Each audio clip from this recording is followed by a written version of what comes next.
तर इकडे कोकणात सध्या समाधानकारक पाऊस पडतोय, त्यामुळे बळीराजा सध्या भात लावणीच्या कामात व्यस्त झालाय। कोकणात अनेक ठिकाणी नांगरडीसाठी आजही बैलजोडीचा वापर केला जातोय।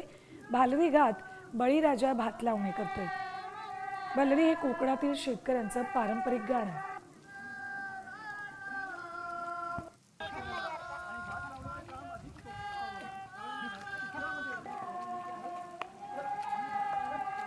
त्यांचे प्रतिनिधी अमोल कले यांनी।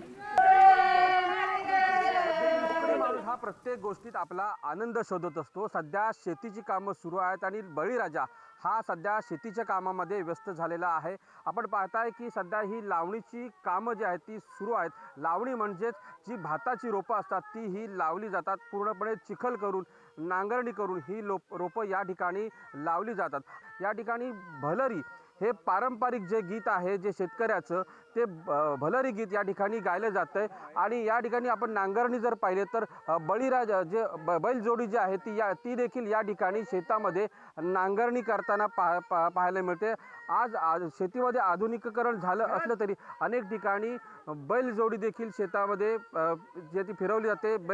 बैलाच्या जोडीतून ही नांगरणी केली जाते। ही चिखलणी जी आहे ती अत्यंत महत्त्वाची मानली जाते। तो एक वेगळा जोश आणि वेगळा आनंद या ज्या भलरी गीतातून शेतकऱ्यांना मिळतोय। अमोल कले, साम टीव्ही, रत्नागिरी।